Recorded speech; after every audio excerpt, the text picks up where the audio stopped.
Check करें कि उसमें आवाज़ है कि नहीं। चलो, इसमें भी आवाज़ है और तुम लोग अभी ये सब टोटल लिख लिए होंगे। थोड़ा सा आज चेक करते हैं। देखो, यहीं से आज लिखवा। ये कौन सा खाली है? ये तो हटा देते हैं। लो, हट गया। ये एक अब यहाँ से एक रिकॉर्ड भी हो जाएगा तो फिर कहीं पर अपलोड भी रहेगा। देखो, अभी हम बताए हैं इसमें क्या चीज़ के बारे में? भारत के बारे में। किसके बारे में बताए हैं? भारत के बारे में। भारत जो है वो क्या है कि यूरोप व दक्षिणी पूर्वी एशिया। अच्छा, दक्षिणी पूर्वी एशिया कौन सा क्षेत्र कहलाएगा? दक्षिणी पूर्वी एशिया कौन सा क्षेत्र? हे लड़की, दक्षिणी पूर्वी कौन सा क्षेत्र? दक्षिणी पूर्वी एशिया कौन सा क्षेत्र कहलाएगा? तो ये जो क्षेत्र है इसको क्या कहेंगे? दक्षिण पूर्व एशिया कहेंगे। सबसे पहले ये क्या है? एक एशिया है और इसको थोड़ा सा यहाँ से निकाल फेंकते हैं।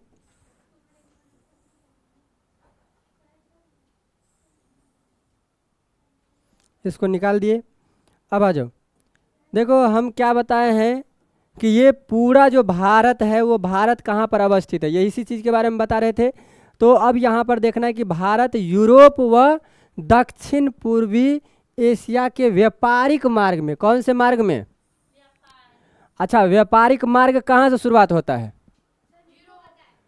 हाँ, यूरोप से शुरुआत होता है। और यूरोप के ही स्थान जहाँ से शुरुआत होता है वहाँ पर एक महासागर है। उस महासागर का नाम भूमध्य महासागर की सागर, तो भूमध्य सागर।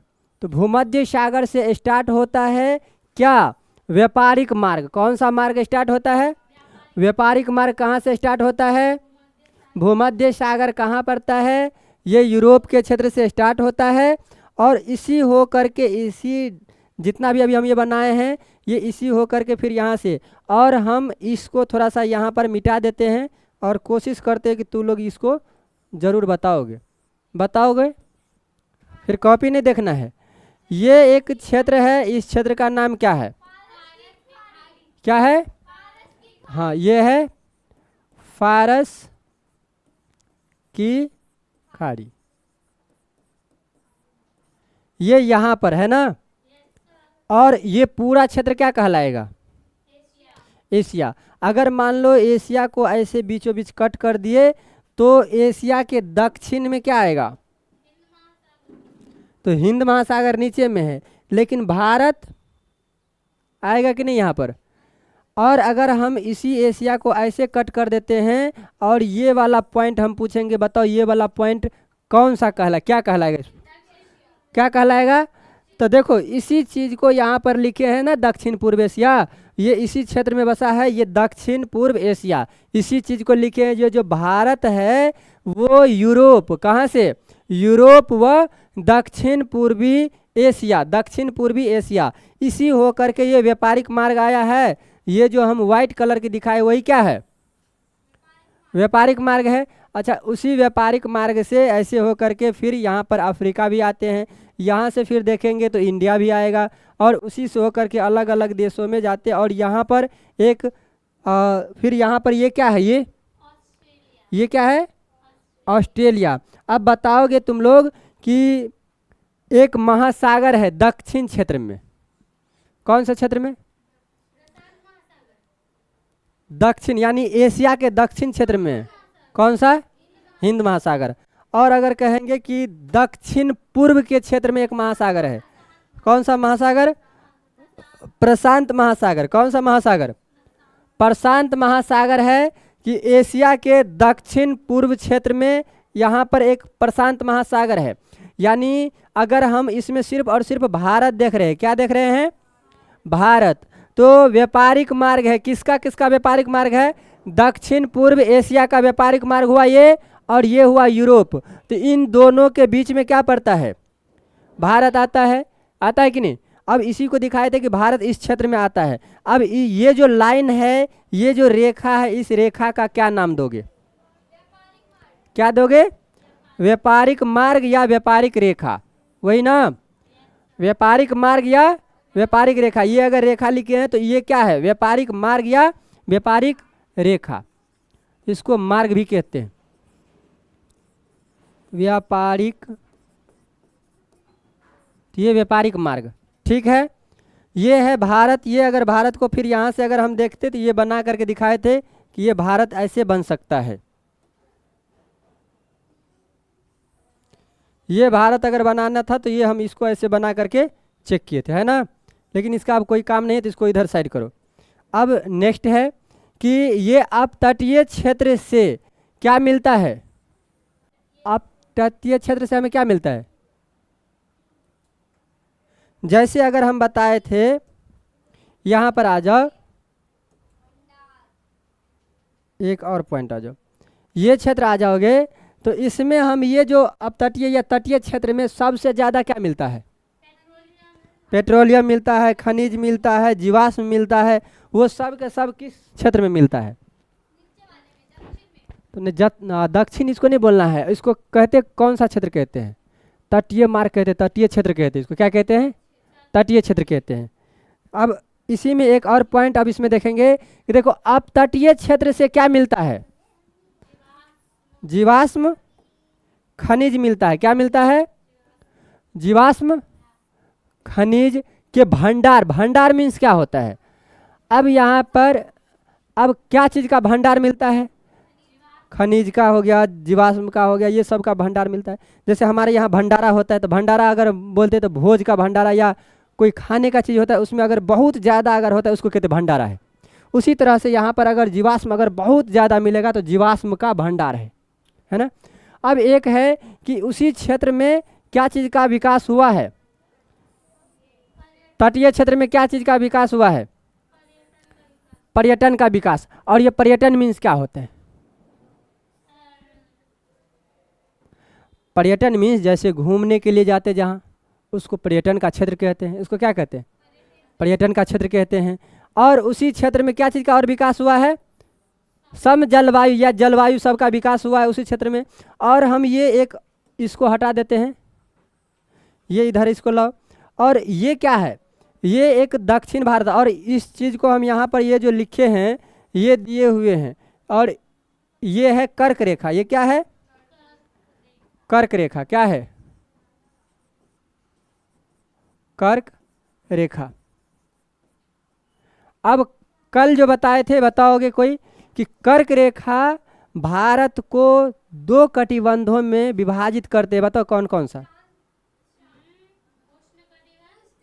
उष्ण कटिबंध और, तो बताओगे ऊपर की ओर जो है, उत्तर की ओर कौन सा है, और नीचे की ओर उष्ण कटिबंध। इतना ध्यान है। और अगर ऊपर की ओर देखते तो उत्तर, और नीचे की ओर देखेंगे दक्षिण। तो ये क्षेत्र क्या कहलाएगा, जैसे इसको अब हटा देते हैं, ये अब जैसे मान लो ये तो हटेगा ही हटेगा, इसको भी हटा दो, इसको हटा दिए। अब ये जो क्षेत्र आएगा ये क्या कहलाएगा, दक्षिण। तो ये भारत के दक्षिण दिशा में, जैसे एक क्षेत्र यहाँ पर हमारा हो गया, ये एक पॉइंट हम यहाँ पर दिखा दिए, है ना। और एक पॉइंट मान लो यहाँ पर दिखा दिए। इस क्षेत्र में नदी सब है, जहाँ पर गोदावरी, कृष्णा, बेसिन, ये सारे यहाँ पर नदी है। और उसी क्षेत्र से हमें क्या मिलता है, पेट्रोलियम और प्राकृतिक गैस मिलते हैं, है ना, उसी क्षेत्र से मिलते हैं। और सबसे ज़्यादा मात्रा में हमें इसी क्षेत्र सबसे देखने को मिलता है। इतना सब समझ में आ गया है। एक और अब देखना है, देखो अब ये क्या है कि तटीय अवस्थिति के नुकसान। अब बताओगे कि जो तट के क्षेत्र में यानी तटीय इलाका में अगर कोई रहता है उसका क्या नुकसान हो सकता है। हाँ हाँ, उसका नुकसान होता है। तो अब यही देखेंगे कि ये वैश्वीकरण को इंग्लिश में क्या कहते हैं, ग्लोबल वार्मिंग कहते हैं। और ये ग्लोबल वार्मिंग के कारण ही क्या होता है कि समुद्र का जल अपने स्तर से ऊपर हो जाता है। और अपने स्तर से ऊपर होने के कारण क्या होता है कि उसमें सुनामी नाम की प्राकृतिक आपदाएं होते हैं जो ऊपर होते हैं। और उस सब से जो तटीय क्षेत्र में जितने भी लोग रहते हैं उन सब का नुकसान होता है। तो ये नुकसान का एक पार्ट था। अब यहाँ पर है कि भारत का अक्षांशीय और देशांतर विस्तार क्या है। तो भारत के अक्षांशीय और देशांतर विस्तार, सबसे पहले भारत में अगर हम देखते हैं तो भारत के यहाँ से लेकर के यहाँ तक की अगर दूरी देखेंगे तो यहाँ से यहाँ तक की दूरी कितना है?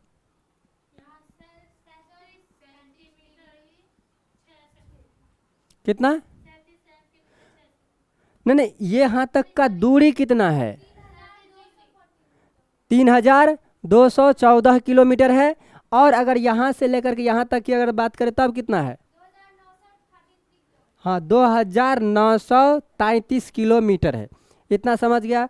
और अब ध्यान रखना है कि ये विषुवत रेखा है, यानी एक द्वीप है अंडमान निकोबार द्वीप, और यहाँ से नीचे की अगर देखते हैं तो क्या मिलता है? विषुवत रेखा।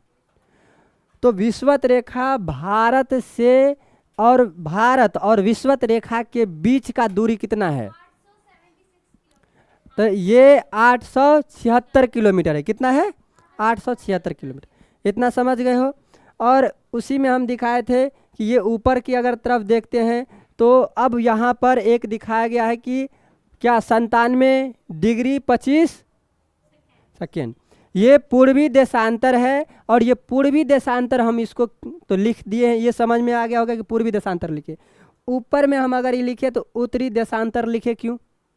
क्योंकि ये विषुवत रेखा के ऊपर है, तो ये क्षेत्र भी उत्तर कहलाएगा और ये क्षेत्र भी उत्तर कहलाएगा। और अगर हम देखेंगे कि पूरे विश्व को अगर इस क्षेत्र से ऐसे डिवाइड करते हैं तो भारत हमारा यहाँ पर आता है। जब भारत यहाँ पर आता है तो इससे ऊपर जाएंगे तो ये उत्तर की ओर आएगा, तो इसीलिए ये भी और ये भी उत्तर कहलाएगा। और यहाँ पर अगर इस क्षेत्र में जाते हैं तो ये पूर्व कहलाएगा, तो इसी तरह ये भी पूर्व कहलाएगा, ये भी पूर्व ही कहलाएगा। कहलाएगा कि नहीं? तो भारत का ये दोनों का दोनों पार्ट क्या कहलाएगा? पूर्व कहलाएगा। ये क्षेत्र भी पूर्व कहलाएगा, ये क्षेत्र भी पूर्व कहलाएगा, और ये भी उत्तर कहलाएगा और ये भी उत्तर कहलाएगा। ये भी उत्तर है और ये भी क्या है? उत्तर है। ये क्या है? पूर्व है, और ये भी क्या है? पूर्व है। क्योंकि ये अगर पूरे विश्व की अगर बात करें तो पूरे विश्व को लेकर के चलते, इसी तरह से ये सब हम लोग देखते हैं देशांतर और क्या देखते हैं? अक्षांश, है ना। तो देशांतर और अक्षांश में ये सब कुछ बताए थे।